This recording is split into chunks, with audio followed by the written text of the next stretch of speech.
Small world. This is an auspicious time to pay attention to detail.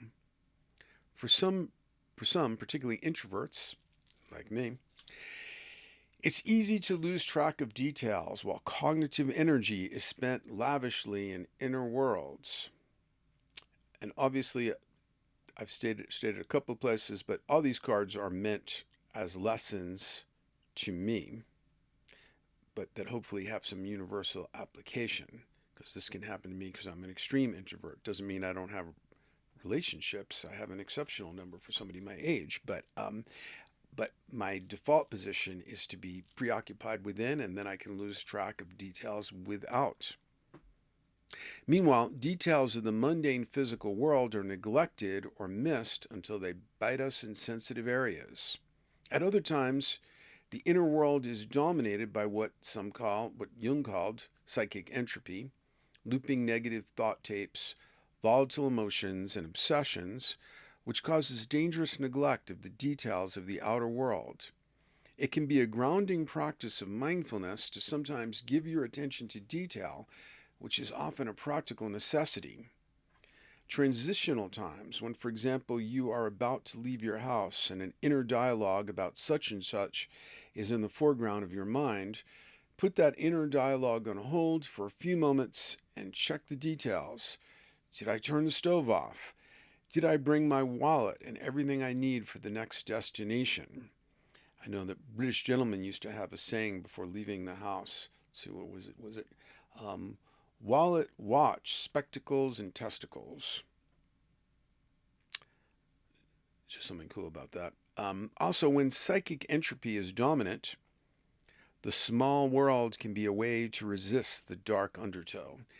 There is a very useful principle. If in doubt, focus out.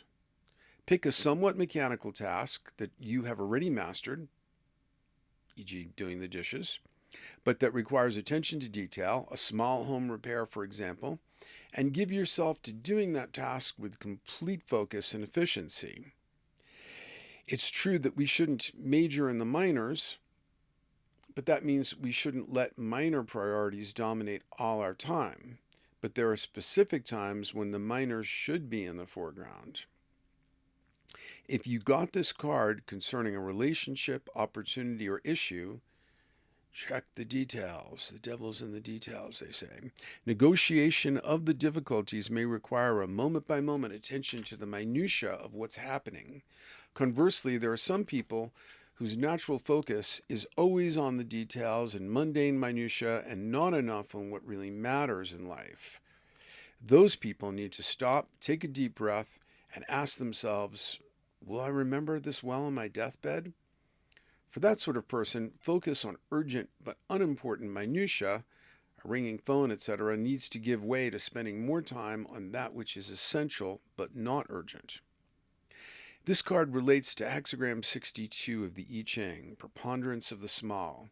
In Sarah Denning's superb The Everyday I Ching, she calls hexagram 62 Attention to Detail, and states, nothing of great significance can be accomplished at this time.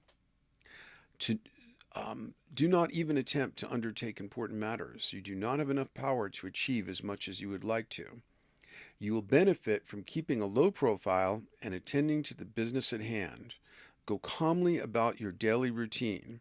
Occupy yourself with ordinary everyday matters. Do not consider any task as being beneath you. You cannot be too thorough in your attention to detail. Know your limitations. Do not overextend yourself or try to take on more than you are capable of. If you try to fly too high, you will lose control. Keep your feet on the ground and enjoy the simple things of life. Take no risks. Do not be too proud or ambitious.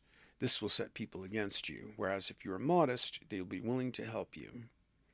And then there are some links to very relevant documents at the end of this card.